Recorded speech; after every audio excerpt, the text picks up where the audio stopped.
bin Hashim. Lahirnya di waktu subuh, hari Senin 12 Rabiul Awwal, tahun gajah. Kenapa disebut tahun gajah? Karena waktu itu belum ada penanggalan tahun, belum Rasulullah hijrah ke Madinah, belum ada tahun hijriah. Ya, tahun gajah itu karena peristiwa besar sebelum lahirnya Rasulullah itu, Raja Abraha ingin menghancurkan Ka'bah.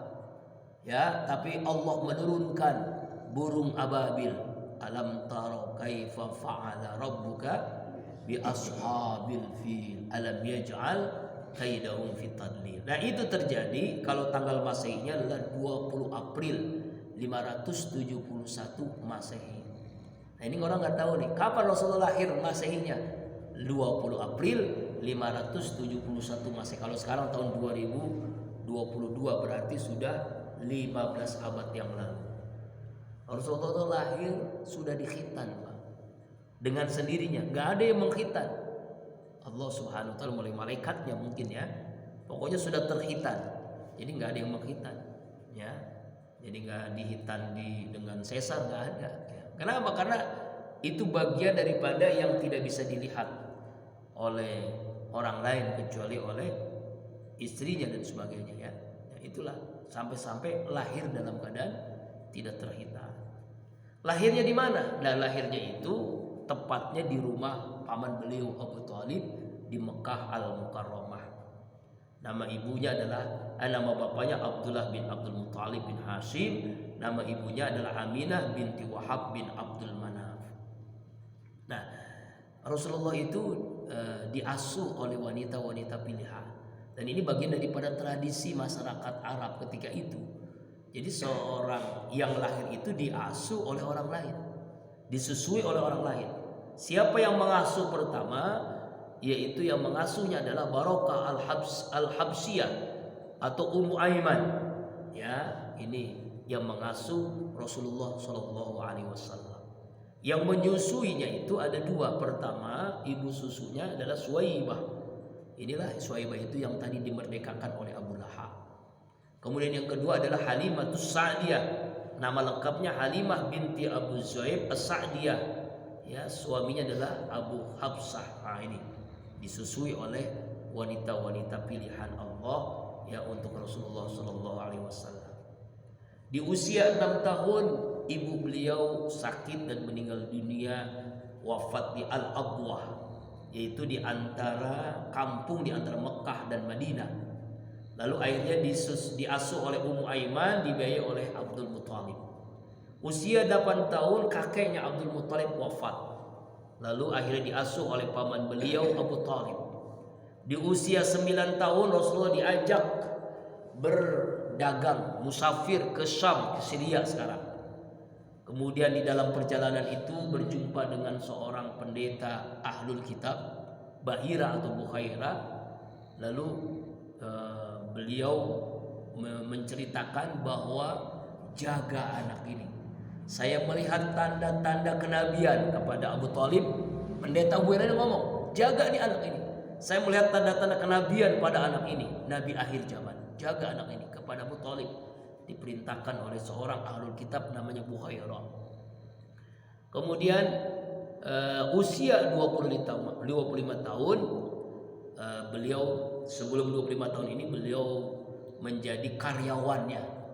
Beliau menjadi pegawai dari seorang wanita kaya raya yang namanya Khadijah binti Khuwailid. Nah, beliau menjadi karyawan, menjadi pegawai.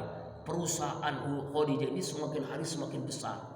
Kenapa? Karena kejujuran Rasulullah SAW, belum diangkat menjadi nabi ya, Nabi Muhammad ini, sehingga perusahaannya semakin besar, semakin kaya raya nih.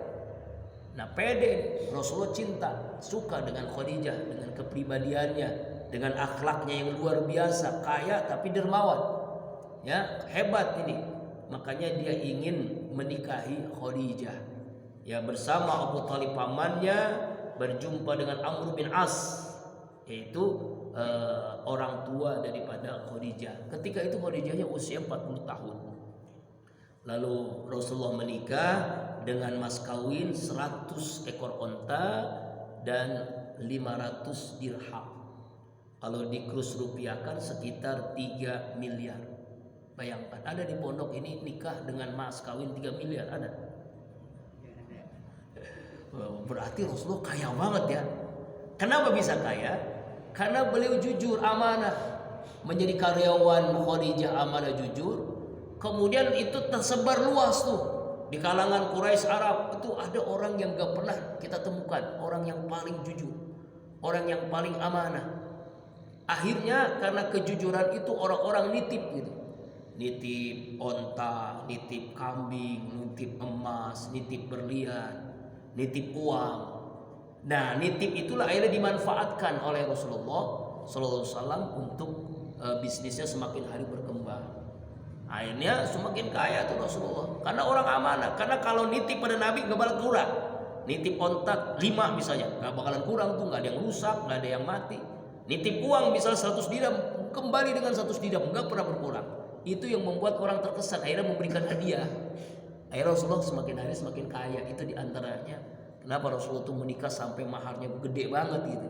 Karena Rasulullah kaya raya ketika usia 25 tahun. Nah itu diantara rahasianya. Di usia 35 tahun terjadi banjir besar di Mekah Al-Mukarramah. Kemudian Ka'bah itu kan ada Hajar Aswad jatuh. Ya, karena dindingnya itu mulai ini, kemudian jatuh Hajar Aswad di bawah. Apa yang terjadi?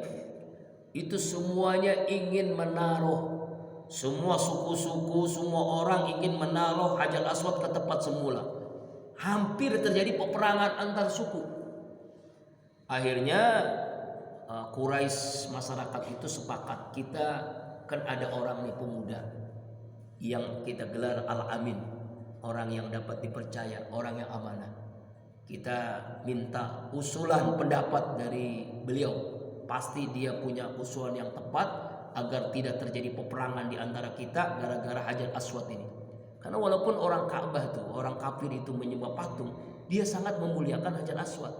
Karena dia tahu itu batu dari surga. Karena itulah dia ingin semuanya pada menyentuh dan pengen naruh di tempat semula. Karena jatuh tadi kan. Nah kemudian Rasulullah SAW ya meletakkan sorbannya. Kemudian semua batu Hajar Aswad ditaruh di tengah sorbannya itu. Semua kepala-kepala suku, kabilah-kabilah memegang sorban Rasulullah. Tidak ada yang protes, semuanya setuju, semuanya ikhlas, semuanya ridho. Akhirnya ditaruhlah Hajar Aswad ke tempat semula. Itulah yang membuat semakin kepala suku itu semakin senang dengan apa yang dilakukan oleh Rasulullah Shallallahu Alaihi Wasallam. Nah itulah Hajar Aswad. Dulu Hajar Aswad itu putih, Pak, putih sekali. Kenapa bisa hitam? Dalam sebuah riwayat katanya banyak orang yang mencium Hajar Aswad, banyak dosa, akhirnya jadi hitam. Wallahu alam. Ya. Kemudian usia 40 tahun Rasulullah SAW berada di Gua Hira. Nah kalau Bapak Haji Umroh itu perjalanan ke Gua Hira itu luar biasa. Ya, itu perlu perjuangan yang Masya Allah. Ya, saya berkali-kali gak sanggup gitu ya. Kenapa? Harusnya sebelum subuh baru berangkat, baru bisa. Kalau sudah siang itu, waduh. Ya, coba deh Bapak yang udah haji umroh ke Gua Hira itu. Berarti Rasul itu luar biasa fisiknya. Ya, ya Allah ya Rabbana. Beliau beberapa lama di situ, 17 Ramadan, ya, beliau menerima wahyu yang pertama dan diangkat menjadi nabi dan rasul. Iqra bismi rabbikal ladzi khalaq, khalaqal insana min 'alaq, iqra wa rabbukal akram allazi 'allama bil qalam, 'allamal insana ma lam ya'lam. Kemudian usia 53 tahun Allah perintahkan untuk hijrah ke Madinah Al-Munawwarah. Dan sampai di Madinah tepat di tanggal 12 Rabiul Awwal, hari kelahiran Rasulullah SAW. Kenapa Rasulullah hijrah? Karena begitu luar biasanya orang kafir Quraisy semakin hari menjadi-jadi untuk bagaimana teror mental, teror fisik kepada sahabat, kepada perjuangan dakwah Rasulullah. Akhirnya Rasulullah hijrah ke Madinah. Usia 63 tahun beliau wafat di Madinah. di hari Senin tepat tanggal 12 Rabiul Awal. Jadi 12 Rabiul Awal itu Pak ternyata bukan hanya peringatan Maulid Rasulullah, lahirnya Rasulullah, hijrahnya Rasulullah, dan wafatnya Rasulullah di tahun 11 Hijriah 8 Juni 632 Masehi. Nah ini, Masya Allah. Nah, Rasulullah Shallallahu Alaihi Wasallam kehidupan ekonominya bagaimana? Rasulullah itu pernah kaya sekali, pernah sederhana, pernah miskin sekali. Kayanya ketika muda, sederhananya ketika usia matang, dan miskinnya ketika usia tua. Beda dengan pejabat-pejabat kita. Masih mudanya miskin, ya kan? Menjadi pejabat, kaya raya, tua makin kaya. Kenapa bisa begitu? Nauzubillah min dzalik. Rasulullah itu semakin hari bukan semakin kaya, semakin miskin. Bahkan pernah suatu saat ketika mimpin sholat berjamaah, ya beliau sholat, kemudian Umar bin Khattab itu mendengar suara orang yang kelaparan. Artinya suara perut orang yang kelaparan gitu, kerongkongan lah gitu istilahnya gitu ya.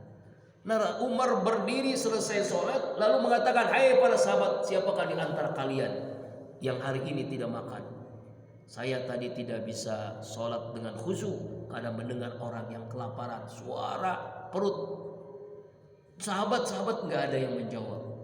Rasulullah dengan senyum menjawab, "Hai sahabatku Umar, alhamdulillah Allah berikan karunia 3 hari ini saya tidak ada makanan yang saya makan." Itulah Rasulullah. Umar langsung menangis lalu berpidato, "Hai para sahabat, raja-raja Romawi, raja-raja Persia hidup dengan mewah, hidup dengan makanan yang banyak. Kita punya pemimpin dunia akhirat, presiden kita, raja kita," istilahnya begitu ya. Dunia akhirat kita 3 hari tidak makan. Allahu Akbar. Itulah Rasulullah sallallahu alaihi wasallam. Saking miskinnya. Ya Allah, ya Rabbana. Ya, di akhir hidup miskin. Kenapa bisa miskin? Kenapa masa mudanya kaya? Karena beliau bisnis. Bisnis itu berdagang itu selama 25 tahun. Ya, kenapa beliau miskin? Karena harta yang dia miliki itu bukan untuk dirinya, keluarganya, tapi untuk umat, untuk perjuangan dakwah, untuk fakir miskin, untuk anak-anak yatim, untuk orang-orang yang duafa. Itulah yang menyebabkan hartanya semakin hari semakin sedikit, bahkan tidak punya harta ketika wafatnya. Masya Allah, karena tidak meninggalkan harta untuk anak, untuk istrinya. Lalu bagaimana Rasulullah SAW dalam berkeluarga? Nah ini yang akan kita contohkan. Tapi harus kita ingat, ada istilah